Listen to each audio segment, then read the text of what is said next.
में हम थोड़ा-सा SaaS के बारे में बात करेंगे। अभी मेरे को एक बहुत ही इंटरेस्टिंग केस स्टडी मिली है, ठीक है ना? जिसमें अपने भाई ने जो है ना एक अपनी जर्नी शेयर करी, जिसमें एक भाई ने जो है बताया कि कैसे उन्होंने 4 स्टार्टअप अपने 4 जो है ना वो प्रोडक्ट फेल करे और उसके बाद अभी अभी ढाई 3 महीने में जो है ना वो $1000 पर मंथ का एमआरआर कर रहा है। एमआरआर भी समझोगे आप, मंथली रेवेन्यू जो है, रिकरिंग रेवेन्यू जो है वो जनरेट कर रहा है।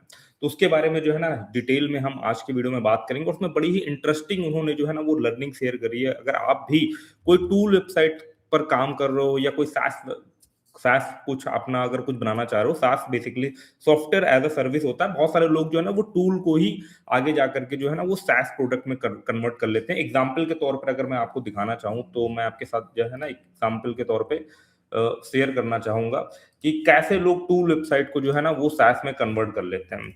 तो सबसे पहले मैं आपके साथ जो है ना वो स्क्रीन शेयर करता हूँ। जो है ना आप गूगल देख रहे होगे, ठीक है, आपकी स्क्रीन पर दिखाई दे रहा होगा और मैं एक टूल को ओपन करता हूँ जो कि मतलब काफी पॉपुलर है। जैसे फॉर एग्जांपल के लिए ये है, ठीक है ना, rapid rapid tax YouTube tag generator. ठीक है, रैपिड टैक्स करके इसका खुद का अपना ही एक बहुत ही ज्यादा पॉपुलर ब्रांड है और यूट्यूब के टैग जनरेट करने के लिए लोग इसको इस्तेमाल करते थे। पहले ये जो है ना कंप्लीटली फ्री हुआ करता था, बट जैसे ही सैस वाला मॉडल जो है ना वो काफी पॉपुलर हुआ, यूएस वगैरह में बहुत सारी केस स्टडी बनी और जब देखा कि यार हम जो है वेबसाइट में सब्सक्रिप्शन मॉडल लॉन्च करके भी अच्छे खासे पैसे कमा सकते हैं। तो जैसे फॉर एग्जांपल के लिए इसकी बात कर रहे थे रैपिड टैक्स, पहले ये कंप्लीटली फ्री हुआ करता था, वन पेज की वेबसाइट है, जैसे हम ओपन करते थे यहाँ पर जो है ना वो आप टैक्स जनरेट कर सकते थे। बट अभी अगर आप यहाँ देखोगे तो यहाँ पर एक प्राइसिंग का सेक्शन है। जैसे ही मैं इस प्राइसिंग वाले सेक्शन पर क्लिक करता हूँ तो आप देख सकते हो एक इनका ये फ्री वाला मॉडल है जिसमें जाहिर सी बात है एड्स रहेंगे और उनका कुछ लिमिटेशन वगैरह होगी, और एक इनका $6 पर मंथ का इन्होंने प्लान लॉन्च कर रखा है। एक क्रिएटर वाला है जो कि $15 पर मंथ का कर रखा है।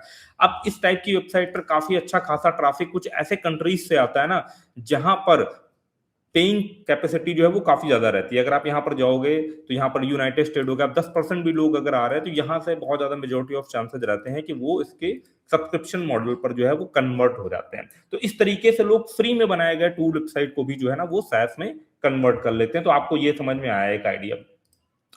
अब जो आज के वीडियो की रियल केस स्टडी रहने वाली ना, केस स्टडी रहने वाली, और हम उस केस स्टडी से क्या सीखने वाले हैं, मुझे इसमें बहुत ही ज्यादा इंपॉर्टेंट पॉइंट लगे। अगर आप टूल वेबसाइट या सास प्रोडक्ट में काम करने वाले हो तो आपको जो है ना ये जो पॉइंट है वो हेल्प करेंगे। तो मैं यहाँ पर शेयर करने वाला हूँ एक रेडिट की केस स्टडी, ठीक है ना। ये 2 महीने पहले जो है ना एक भाई ने यहाँ पर डाली हुई है और इसमें जो पॉइंट शेयर करे वो इंटरेस्टिंग है और बहुत, इन्होंने देखो अपने ना एक जो भी उनकी अर्निंग हो रही है उसका एक डैशबोर्ड का भी इन्होंने यहाँ पर जो है ना वो डेटा डाला हुआ है। ठीक है, आपको दिखाई दे रहा है स्क्रीन या नहीं दिखाई दे रहा है, एक बार जो है ना वो मेरे को बता देना। ठीक है, तो यहाँ पर अगर आप देखोगे तो यहाँ पर ये देखो, जैसे कि ये स्क्रीन पर आप देखो इन्होंने अपना जो है ना वो बोर्ड शेयर करा है। यहाँ पर जो ये MRR का मतलब है ना, जैसे हम लोग तो एडसेंस वगैरह में देखते थे, बट अगर आप सैस पे काम कर रहे हो ना तो ये जो MRR का मतलब है ना वो होता है मंथली रिकरिंग रेवेन्यू। ठीक है, जैसे हमारा एडसेंस पे भी नहीं होता है कि लोग आ रहे हैं अपना पैसा जो है वो मंथली बेसिस पे बनता चला रहा है, ऐसे ही इसमें होता है। ये कुछ सब्सक्राइबर लोग उन्होंने आपकी वेबसाइट को सब्सक्राइब कर लिया हुआ है, ठीक है, आपका प्लान वगैरह ले लिया हुआ है, पेड प्लान, और आपका एक मंथली बेसिस पे ऑन एन एवरेज जो है ये रेवेन्यू बन रहा है। तो इनका भी जो रेवेन्यू है वो $1000 मंथली जो है वो पहुंच गया है इनके सास प्रोडक्ट का, मतलब सब्सक्राइबर वगैरह ने इनको जो है वो सब्सक्राइब कर रखा हुआ है।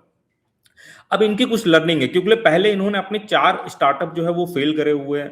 2 साल इन्होंने लगाया तब जाकर के ये सिचुएशन पर जो है वो पहुंच पाए हैं। तो ये 2 साल में जो उन्होंने फेल करा और जो लर्निंग सीखी ना, वही जो इन्होंने जो है वो शेयर करी और बहुत ही अच्छे और इंटरेस्टिंग पॉइंट जो है वो हैं, और इसलिए मैंने सोचा कि यार इस पे जो है वो बात करते हैं, आपको भी समझ में आएगा।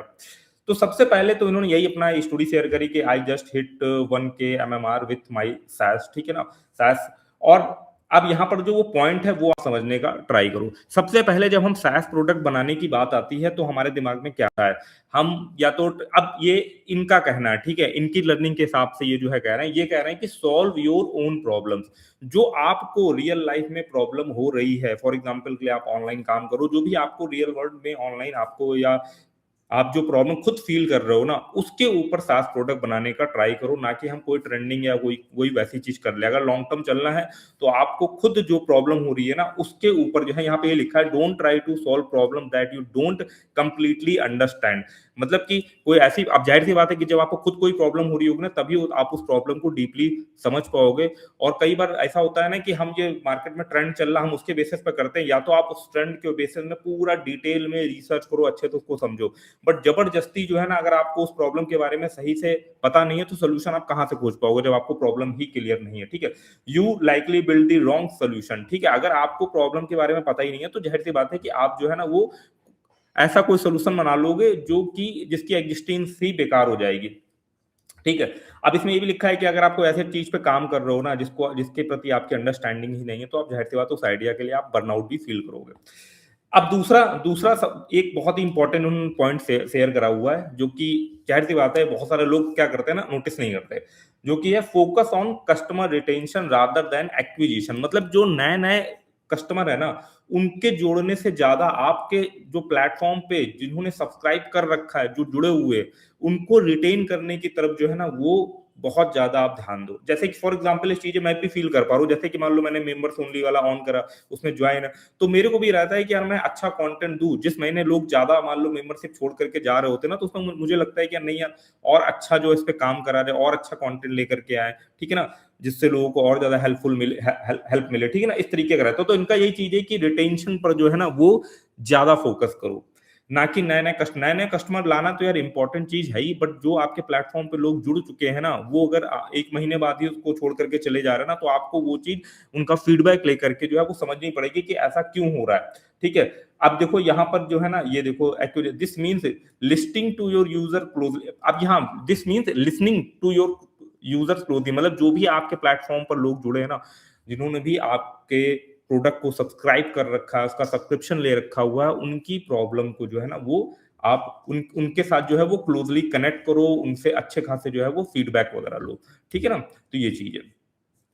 अब यहाँ पर जो है, अब एक इम्पोर्टेंट क्वेश्चन आता है कि जब हम सास प्रोडक्ट बना लेते हैं, ठीक है ना? तो स्टार्टिंग सिचुएशन पर इनिशियल फेज में हम कस्टमर कहाँ से लेकर के आएँ, इसके बारे में बहुत बढ़िया उन्होंने बात करी है। जैसे कि मैं हमेशा बताता रहता हूँ कि इस समय आपको क्या करना होगा, अगर आप किसी भी प्रोडक्ट पे काम करो, टूल वेबसाइट पे काम करो, तो आपको ये फाइंड आउट करना होगा कि कौन से सोशल मीडिया प्लेटफॉर्म पे आपके प्रोडक्ट के अकॉर्डिंग, आपके टूल के अकॉर्डिंगली रिलेवेंट ऑडियंस है। वहां पर आपको कंटेंट बनाना पड़ेगा। सेम यहाँ पर भी चीज है।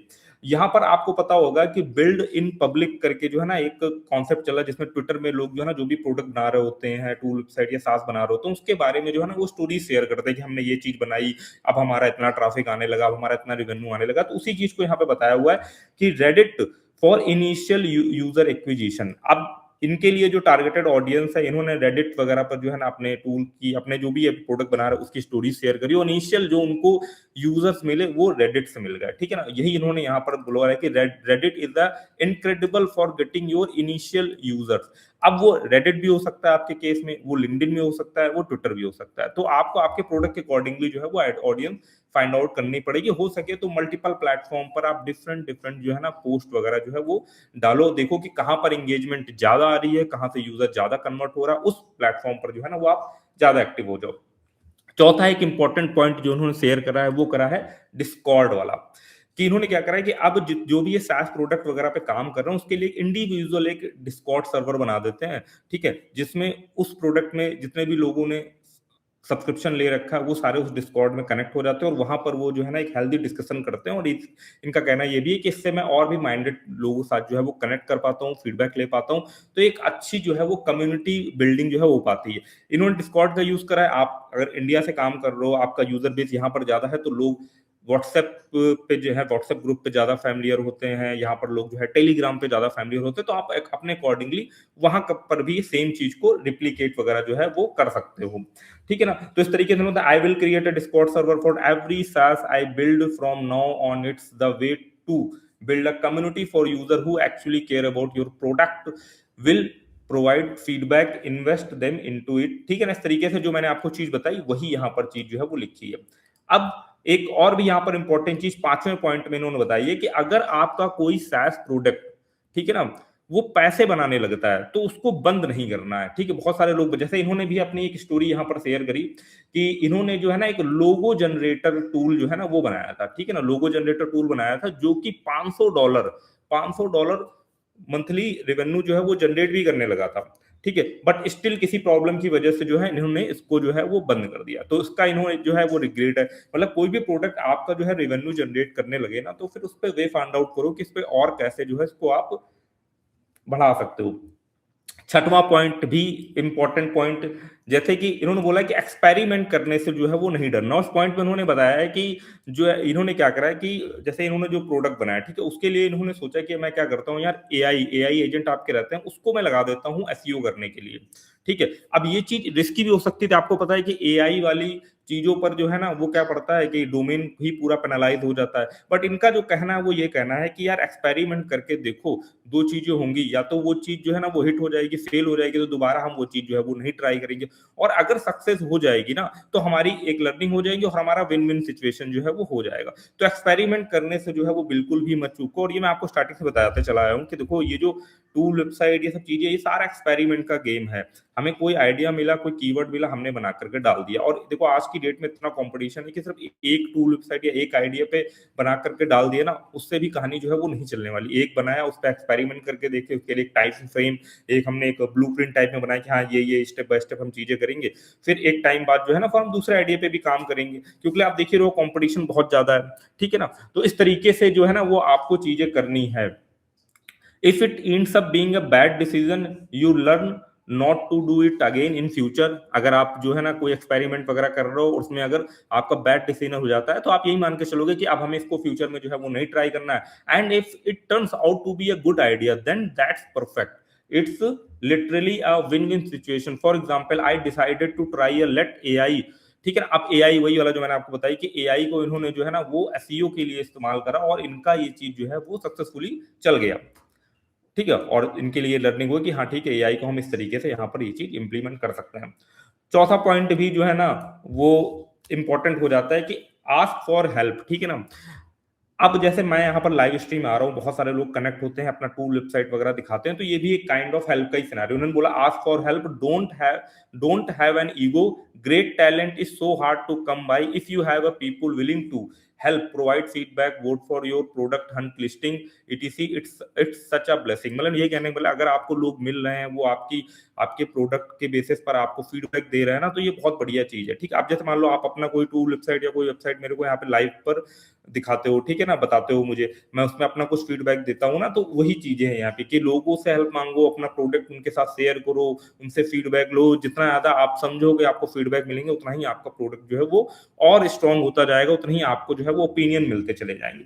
तो ये सारे इनके कुछ पॉइंट्स है, लर्निंग पॉइंट्स है, जो इन्होंने अपने SaaS में जो है इंप्लीमेंट करे। और यहाँ पर देखो कि my latest SaaS was able to get $1K MRR in 3.5, मतलब सिर्फ 3.5 महीने में। देखो क्या होता है जब इंसान करते करते 2 साल से काम कर रहा, मल्टीपल SaaS फेल कर चुका होता है ना, तो एक टाइम पे उसको ये तो एटलीस्ट पता चल ही जाता है ना कि ये तरीके जो है मेरे लिए काम नहीं कर रहे, तो जाहिर सी बात है वो नए तरीकों पे काम कर रहा हो, तो फिर कोई ना कोई चीज चल जाती है।